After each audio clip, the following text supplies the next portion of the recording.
Hey, what's up, guys? In today's video, I'm going to be doing a follow-up interview with Bryson Young to talk about what he's been doing and his further plans to be playing football. Welcome, Bryson Young, for the second time. Thanks for having me again. So, Bryson, what have you done over the past year since we have last spoke about your time in Atlanta? Oh yeah, so since Atlanta, I've been training on my own basically every day because you never know when you're going to get a call from anybody, so you have to stay ready. That's the challenging part. You can't predict the future, so that's why you watch NFL games and guys get injured. You never want to see guys get injured, but in my case, you're hoping they do because it opens up the spot for you potentially. So that's been my situation for the past year, and then something opened up in August. The Green Bay Packers called me, Okay. and I got a tryout to go to Green Bay. I killed the tryout. It was amazing. I did great, and the coaches were pretty excited. But something happened with one of their guys. They had just signed somebody else, and they didn't have any spots left. So nothing. It didn't work out there, unfortunately. 2 days later, the Cardinals called me, and I was like, "Oh, well, cool." So I go there. I nailed that tryout, and this happened on a Monday, and they tell me I did good. There was about 5 other dudes there, and they signed me, so that was pretty cool. 20 minutes after, they hand me all the contract I have to sign, and then they're like, okay, here's your playbook, here's your iPad. Meetings are in 40 minutes. It's like, whoa, And then Friday, we played the Kansas City Chiefs in the second preseason game. Yeah. So I had to learn, I had to learn the playbook in 4 days, and then the game's on Friday, so it was pretty fast. So pretty much just like any player going to a new team, you gotta learn the playbook. It's gotta be a quick memory, almost like photographic memory at that point. Exactly. Pretty much gotta train your brain if you're an NFL player to learn new playbook.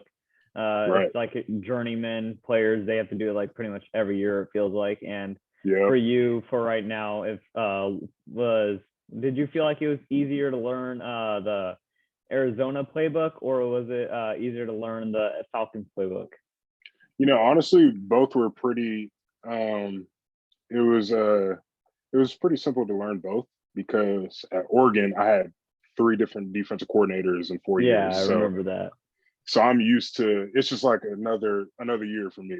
I'm so used to learning, different playbooks and everything. So yeah, they were both pretty simple to learn. The hardest thing about a playbook is not necessarily the plays; it's the communication between other players, because you have to learn how they talk, what they're comfortable with.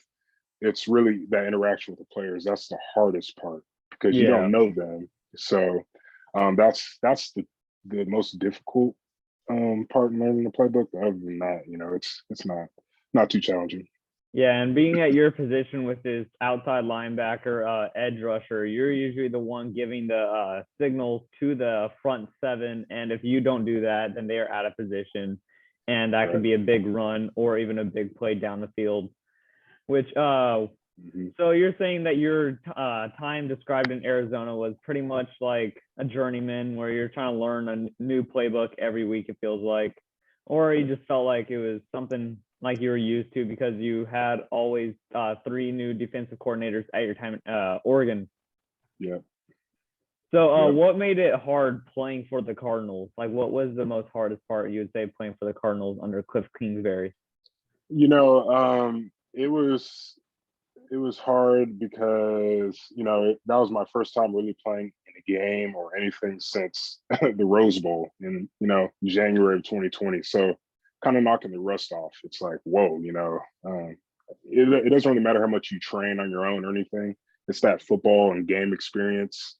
If you don't have that for a year and a half, it takes a bit to get going again. So I said that was the hardest part, but everything, the way Coach Kingsbury was, handling things, everything was just smooth and just, it was just quick. Everything was quick. Nothing was overdone or anything like that. You got meetings, practice, boom. That's it. So it was nothing over the top. Did you ever get to learn anything from probably future Hall of Famer J.J. Watt, or did you have any interactions with him while you're practicing? Yeah, when I first got there, I think he was recovering from some type of minor injury, so he wasn't practicing as much. I did practice with him my last week there. He practiced for a couple days just to kind of get going again. I was hoping to learn a lot from Chandler Jones, but the day before I got there, or actually the day I got there, the day of my tryout in that practice, he had gotten a concussion. So he was out for about 2 weeks. So I didn't really get to learn from him necessarily. So I was just kind of learning from, some of the, the younger guys in the room. But they were in meetings. They didn't really say much.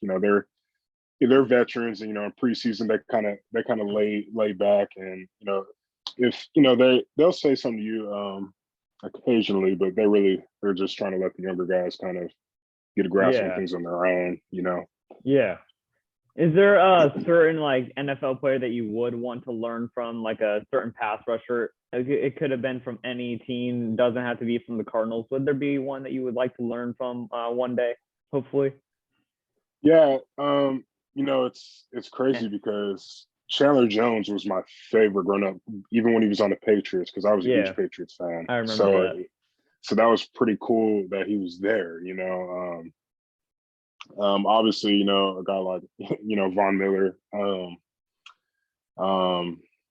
But honestly, no matter where I go, I'm gonna look at whoever the top guy is and try to emulate anything they're doing. So really, I will learn from anybody because everyone has a different pass rush move or a skill set that you can take in and learn from. So. Was there anything different from your time being in Arizona to Atlanta? Like what was the big difference between the two? I would say in Atlanta, it was more, I spent more time in Atlanta because, from the draft in 2020, when I was signed there in April, I was really there with Atlanta from April to August.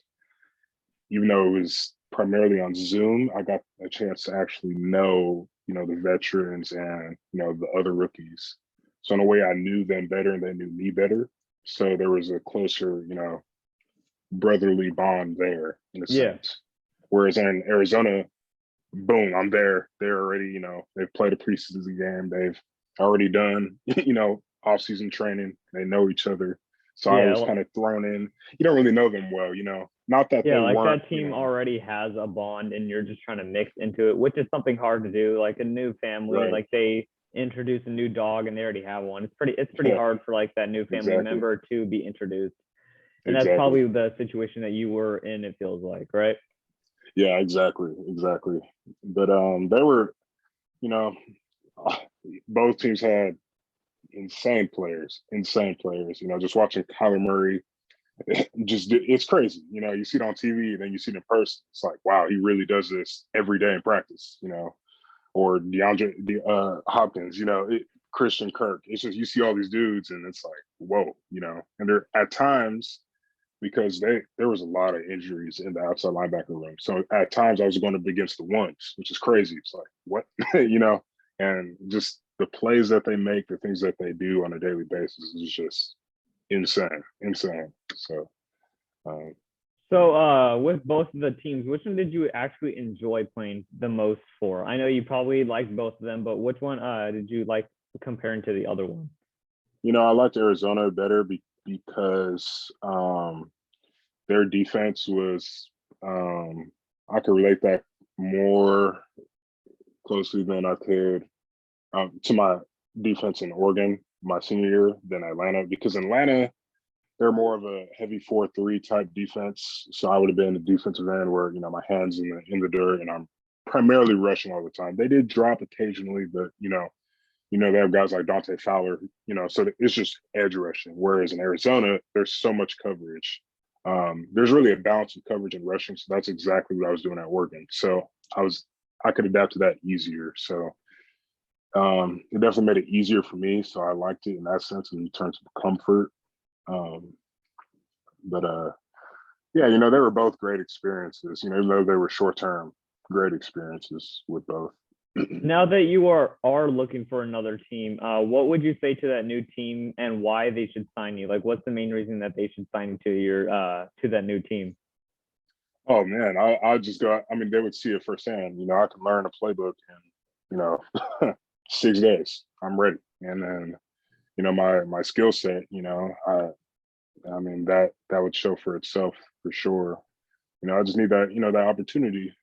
Hopefully could stay in the place longer than 2 weeks without anything crazy happening. But yeah, I would just say my mind and my versatility. I'm not just a one position type of guy. I could drop in coverage, I could pass rush, I could set the edge on runs, and special teams. That you can put me on kickoff because I have the speed to get down there. So Yeah. I could be anywhere you need me to be.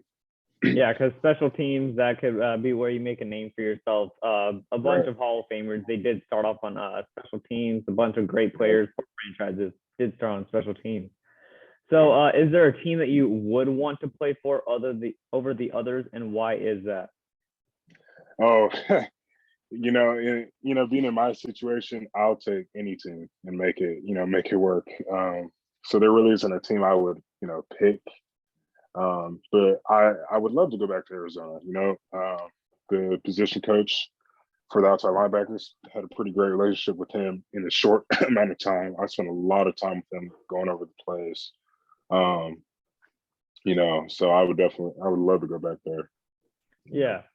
So you probably have been watching some of this NFL season. What is your take on the Rams probably making a full ride to the Super Bowl? They're a win now team. What is your thoughts on them trading for Von Miller and now signing Odell Beckham? Because I believe Robert Woods did tear his ACL today, which is some reports that I heard. I don't know if that is true, but that is some reports that I have heard. Wow, that would be crazy. That would be a huge loss if they lost Robert Woods. But signing Odell, signing Von Miller. I mean, honestly, I thought I actually have not been watching the NFL as much as I did before because it's been hard to watch. I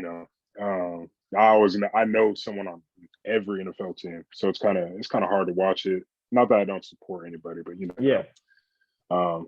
But the last time I did watch the Rams, a few weeks ago, it seemed as if their defense was, pretty solid. So I thought it was kind of a surprise to sign Von Miller. I didn't think it was something they desperately needed. But why not? And signing OBJ, I think that'll be good for Matthew Stafford. I know they had a rough loss last week. But I think that'll be good to balance out their offense. But if they lost Robert Woods, that's that would be a huge loss for them, I think.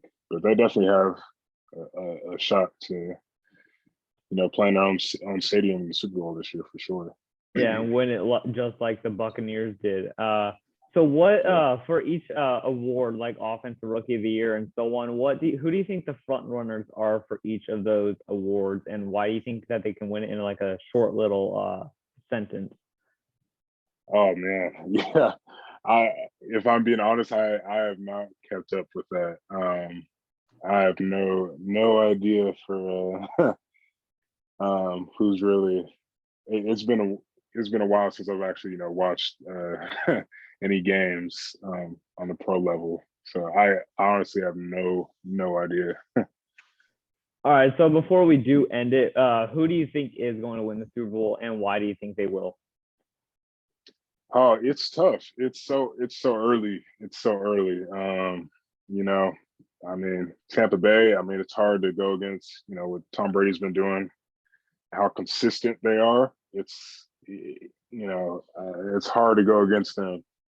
And the AFC is kind of everywhere right now. I don't even know who would you consider the top team because it's kind of like a rotation between Yeah, teams. it's all So mixed in there. it could go anywhere. I was hoping the Ravens. I was hoping the Ravens this would be their year. But we don't know what they can do in the postseason. In the regular season, they've been doing this for the last 3 years. I just want to see them, turn on in the postseason. Take that next step.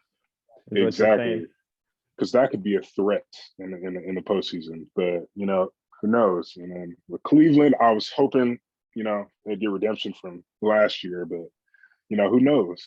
Who knows? And Kansas City's had a tough year, but who knows? At the end of the season, they could go back to what they were doing. So you never know. It's tough, and I hope Justin, Herbert with the Chargers.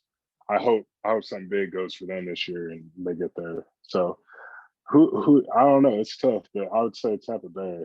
I can't go against my boy Brady. I've always been a Brady fan, so you can't I'm gonna go stick with against them. him. It's pretty hard to bet against Tom Brady. So before we do end it right now, what is one thing you do want to say to any NFL team or anyone on a team that could give you a chance right now? What is that one thing you want to say? Just give me a call and you won't regret it. That's all I need is just a chance to show it. I show it.